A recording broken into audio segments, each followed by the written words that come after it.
Prime Minister Modi has for the first time spoken on the Jan 26th violence. The Prime Minister has said that nation was disgraced with the insult of the national flag on Republic Day, while also urging farmers to come on the table for peaceful dialogue. Let's take a listen.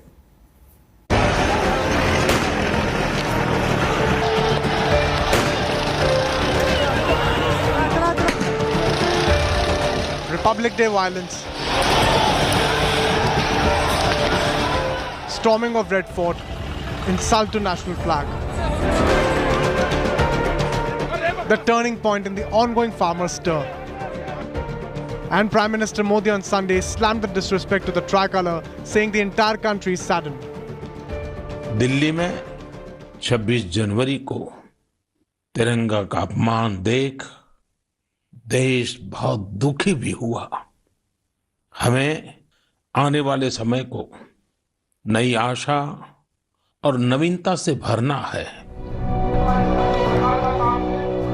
But farmers who are in the dock over incitement and widespread rioting claim that violence was a conspiracy. 26 ਦੀ ਆੜ ਵਿੱਚ ਜੋ ਕੁਝ ਕੀਤਾ ਜਾ ਰਿਹਾ, ਜਿਵੇਂ ਇੱਥੋਂ ਦੇ ਕਮਿਸ਼ਨਰ ਨੇ ਕਿਹਾ ਵੀ ਅਸੀਂ ਕਿਸਾਨਾਂ ਤੇ ਕੋਈ ਸਖਤੀ ਨਹੀਂ ਸੀ ਵਰਤੀ। ਕਮਿਸ਼ਨਰ ਦਾ ਬਿਆਨ ਹੈ ਉਦੋਂ ਅਸੀਂ ਉਹਨਾਂ ਦਾ ਪ੍ਰੋਗਰਾਮ ਕਰਨ ਦਿੱਤਾ, ਤਾਂ ਸਾਜ਼ਿਸ਼ ਇੱਥੋਂ ਵੀ ਨਜ਼ਰ ਆਉਂਦੀ ਹੈ। The Delhi police has so far received 1,700 video clips and CCTV footages from public. The cops are taking help from forensic experts to analyze the material and identify the culprits. Farmer unions have taken note of Prime Minister Narendra Modi's offer of dialogue at Saturday's all-party meet. हम लोग आज समझौते पर नहीं आ पा रहे हैं। हमारी तरफ से ये प्रस्ताव आपको हम दे रहे हैं। आप जाकर के चिंतन मनन कीजिए और मैं एक फोन कॉल पर दूरी पर हूं। आप जब भी मन बना लें, मैं कुछ ही घंटों में आपके साथ मिलने का कार्यक्रम और स्थान तय कर लूंगा।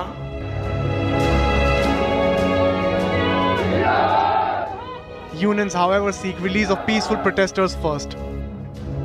हमारे लोग हैं, वे जेलों में बंद हैं। प्रेशर बना के बंदूक की नोक पे बात नहीं होगी। लाइन बराबर होगी तो किसान बातचीत करेगा। But with internet cut off and poor phone signal, the situation at the border remains tense with heavy security in place. You can see this 3-layer of barricades here with barbed wires to prevent any kind of violent agitation. And the RAF, the Rapid Action Force, the CISF and multiple paramilitary and police forces are here. There's action on ground here at Singhu border. You see, this is obviously a sign of preparation. There has been a criticism of Delhi police as far as failing to act against stone pelters are concerned. But here on ground, what we see is that these are personnel who are marching towards where the farmers are sitting, and obviously to keep law and order in check. Will the deadlock end anytime soon? Bureau Report, India Today. As assembly elections come closer in Bengal, political temperatures heat up. Amit Shah teared into Mamata Banerjee government, accusing it of corruption, appeasement and nepotism. A fuming TMC has hit back. Here's more.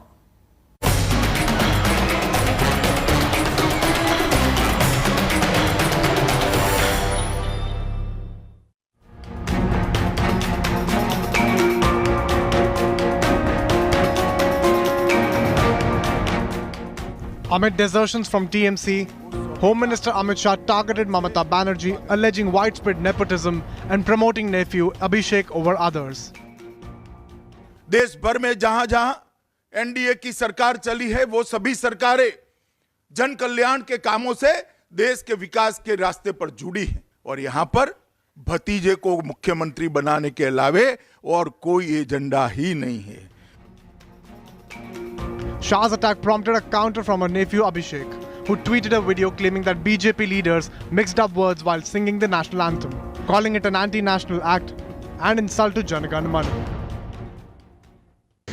দেশকে দেশের আইকনকে patriotic লোকদের অপমান করে এবং আমি জানি যে ভুল জাতীয় সঙ্গীত গেয়েছে। আমি তীব্র নিন্দা করছি। মানুষ বুঝুন যে কে দেশপ্রেমী। Shah was virtually addressing a BJP rally in Howrah to welcome 5 TMC leaders, including ex-minister Rajiv Banerjee, who joined the Saffron Party on Saturday. ये नरेंद्र मोदी सरकार ने 6 साल के अंदर गरीब के घर में गैस भी दिया, उसको घर भी दिया, शौचालय भी दिया, शुद्ध पीने का पानी भी दिया। हम तो चाहते थे कि उस तक 5 लाख तक की स्वास्थ्य का सुविधाएं सभी पहुंचे, उसको आपने पहुंचे नहीं दी। শুনতে পেরেছি কি দিদি এখন Union Minister Smriti Irani referred to Mamta seeing red over Jai Shri Ram chants and linked it to desertions from the party. ऐसा राजनीतिक दल जो जय श्री राम के नारे को भी अपमानित करती है, उस दल में कोई भी राष्ट्रभक्त 1 मिनट तक ठहर नहीं सकता। TMC, that has been failing to keep its flock together, hit back saying that they are happy that those who jumped ship went to the Cancer Party. দেখুন দলের ক্যান্সাররা দল থেকে বেরিয়ে গেছে আর ক্যান্সারদের পার্টি হচ্ছে বিজেপি পার্টি। আমরা ওইসব ক্যান্সারদের হাত থেকে বেঁচে গেলাম। ওনারা যদি আগে বেরিয়ে যেতেন গদ্দারি না করে আরো বেশি খুশি হতাম। With assembly elections nearing, will desertion slim chances of Mamta securing another tenure? With Paulami Saha in Kolkata, Bureau Report, India Today. Jayalalitha's close aide, Sasikala, has been discharged from Bengaluru's hospital after 10 days as she was undergoing treatment for COVID-19. Chinnamma is released from jail now after serving 4 years in prison in a disproportionate assets case. And she might just cause quite some political churn in Tamil Nadu's dynamics. Here's a detailed report. Even as she steps out, the political statement that she has made is worth watching.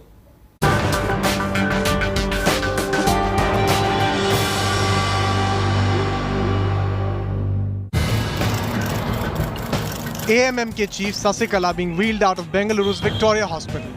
Sasikala, popularly known as Chinnamma, spent 10 days in the hospital fighting COVID. She was released from Bengaluru's Prapanna Agrahara prison on January 27th after serving 4 years of jail term in disproportionate assets case. A big crowd was present to welcome her back. The simple event of discharge from hospital assumed political significance, as Sasikala chose an SUV carrying AIADMK's black and red flag. A clear message to Chief Minister EPS that Chinnamma will be another claimant to Jayalalitha's legacy. Her nephew TTV Dinakaran defended the move, calling her party's General Secretary.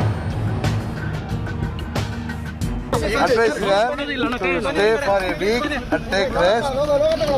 She should be in isolation. After a week, we will proceed to Tamil Nadu. Sir, how many days she will be here? 7 days. 7 days she will be here. It's all about messaging. It's all about symbolism over here.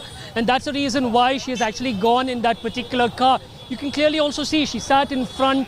She wanted people, in fact, the waiting media over here, to see her that she's in the pink of health. She's fine.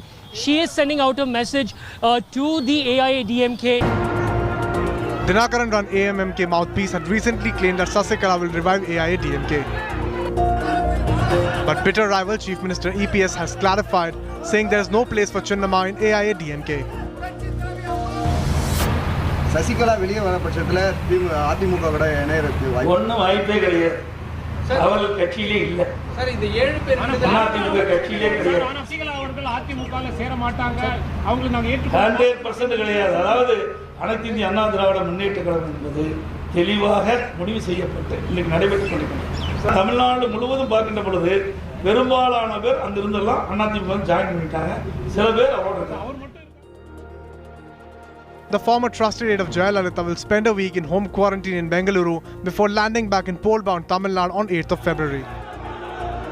Sasikala completed 4 years in prison with her sister-in-law J. Ilavarsi and Jayalalitha's foster son V. N. Sudhakaran. All eyes are now Sasikala to see if she makes a grand comeback to Tamil politics and lays stake to AIADMK mantle and Jaya's legacy. With Nolan Pinto, Priyam Vada and Pramod Madhav in Chennai, Bureau Report, India Today. Political temperatures is on the boil ahead of Tamil Nadu Assembly polls here. BJP has confirmed that its alliance with the AIADMK will continue. DMK's MK Stalin, meanwhile, slammed AIADMK, calling their activities against Dravidian ideology and Tamilians. Kamal Hassan's MNM too could make dent in this poll. Let's take a listen at this full report.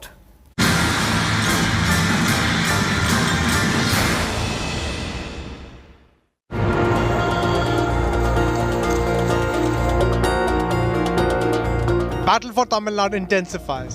It may be primarily AIADMK BJP combined versus DMK Congress for the 232 Tamil Nadu assembly seats, with smaller players also in running.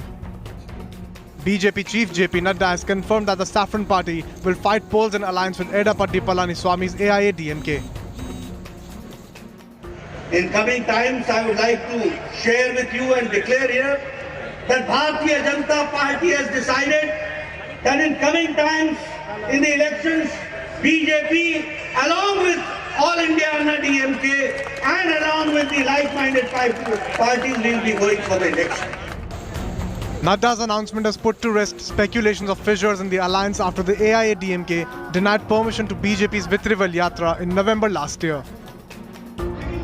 Nadda also launched attack on opposition DMK, calling it anti-Tamil culture as well as anti-national. That all the nationals' inspirations are always rejected and not supported by the DMK government. And if I talk about the anti-development part, the DMK is synonym to anti-development. Meanwhile, DMK chief MK Stalin, in an exclusive interview to India Today, accused the BJP of trying to engineer a split in AIADMK. அதிமுகங்கிற கட்சியை உடைக்கிறதுக்கு வேணால் BJP முயற்சி பண்ணலாமே தவிர முயற்சி பண்ணி அதில் வெற்றி பெறலாமே தவிர பிஜேபி எந்த காலகட்டத்திலையும் எந்த நேரத்திலையும் தமிழ்நாட்டில் கால் ஊன்ற முடியாது. In Tamil Nadu Assembly polls of 2016, AIADMK, then led by Jaya Jayalalitha, had 135 seats, while BJP won none. DMK, on the other hand, secured 88 seats, with partner Congress managed to get 8 seats. Kamal Hassan's Makkal Nidhi Mayam and Sasikala's AMMK, apart from Karunanidhi's eldest son, MK Alagiri, will also be closely watched in coming polls. Sources have revealed that Aam Aadmi Party may join hands with Makkal Nidhi Mayam for the polls.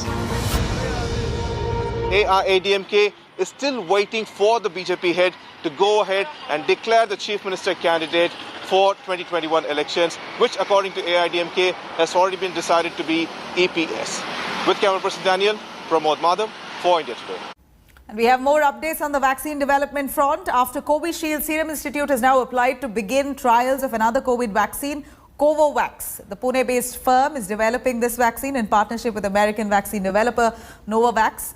The Serum Institute chief has said that it hopes to launch Covovax by June 2021. Novavax's coronavirus vaccine has found to be 89.3% effective in a UK trial and was nearly as effective in protecting against the more highly contagious variant that was found in Britain.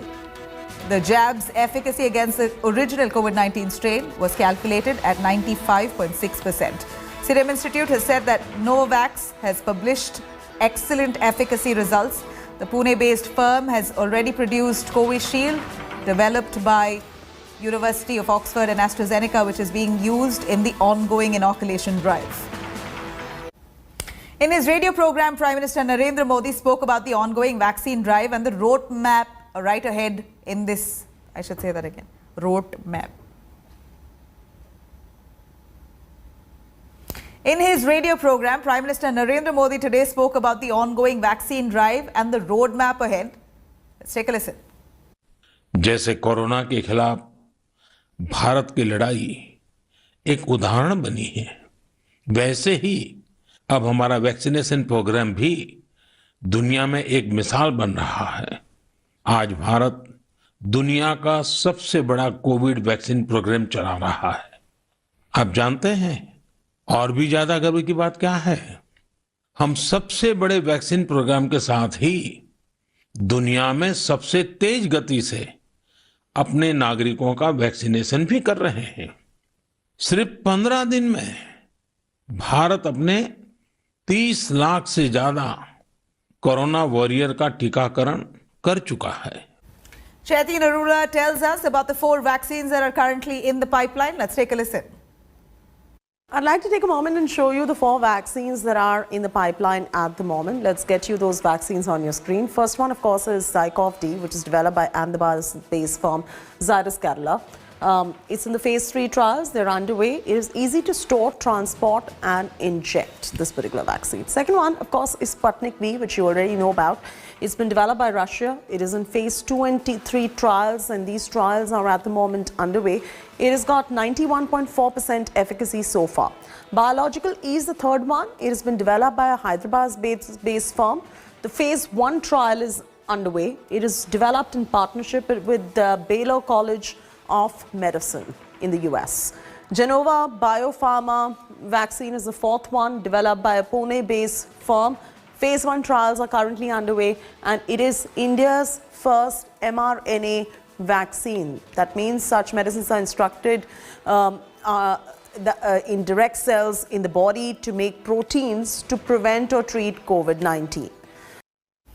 Now, with the commencement of COVID-19 vaccination and a huge drop in the virus cases, the central government has allowed 100% occupancy from the existing 50% in all cinema halls and theatres from Feb 1st. In the new guidelines released by the Ministry of Information and Broadcasting, the government has now allowed cinema halls to operate at higher capacity. According to new SOPs, tickets will be booked online and show timings will be staggered. They will not overlap with another screen show in multiplexes. In fact, the centre has also suggested longer intervals to allow audience seated in different rows to move in a staggered manner. Other SOPs include limited people in elevators, no overcrowding in lobbies and washrooms.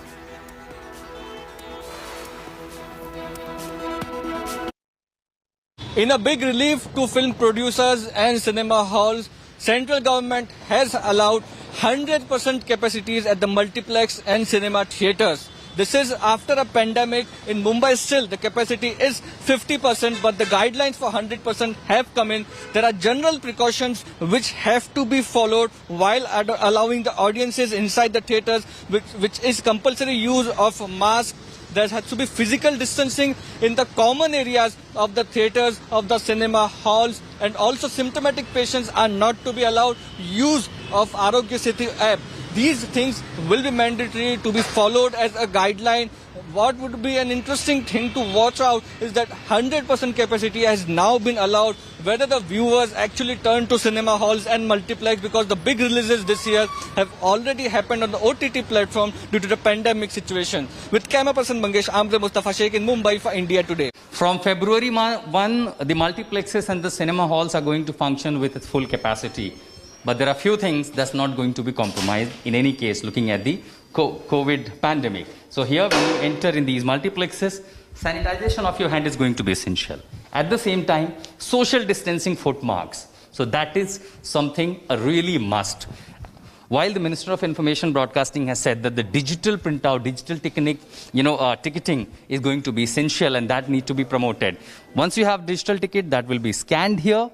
But there are few rules that is going to be a must, and Prateek is the manager of PVR. What are the rules that is going to be must even if you are opening with full capacity from February 1? So wherein the social distancing would be the main factor which is going to be always maintained along. Those who violate the rules of wearing mask. No, for that we'll also just be requesting them to actually have it, and moreover nowadays everyone has got used to of having the mask being always on. So that way we'll be promoting as well as we'll be requesting everyone to wear the mask all the time. Now we are entering in OD2 as I have booked my tickets, and from February 1, how these theatres are going to look like. So far the experience because of the COVID pandemic and the social distancing norms, this not really has been very normal. And now as per the new guidelines, here 100% occupancy can be availed by the audience. So this entire theatre can have even houseful theatre. Certainly that's going to be a new experience and also giving a boom to the business, to the entertainment industry, and of course there was huge demand. So enjoy the new rules with a lot of audience around. Go with your family, friends, but do take care of the safety as the COVID-19 is here to stay at least for some times. The movie theatres across India will now be functioning with full 100% sitting capacity as per the new guideline by the Government of India, in order to make sure that more people will come to these theatres and will now be enjoying their movie. We are here at one of the theatre, and you can see the people are coming here, and of course from Monday onwards there will be full 100% sitting capacity, and it has been done as part of the phased ease of restrictions of the coronavirus lockdown. Multiplexes and cinema theatres were allowed allowed 50% occupancy so far, maintaining the social distance and avoid crowd and the pandemic due to the pandemic. But now there is a free restriction and 100% capacity will now be allowed. Also, it is important that this move has been welcomed by the film critique and the people related to the industry. But as far as people are concerned, they are a bit apprehensive of the fact whether it is safe or not. With the new relief in the restriction, it is also very important that now when the new releases will come, and then these multiplexes can expect the audiences to come. But certainly this move will have opened the opportunities for this multiplex theatre. At the same time, the government is also relaxing this industry with allowing 100% sitting capacity. In Lucknow with cameraman Sanjay Singh, Abhishek Mishra for India Today. Hi everyone, Preeti Chaudhary here. Hope you like this video. For latest news and analysis, like and subscribe to the India Today YouTube channel. And don't forget to press the bell icon to stay updated. Thank you for watching.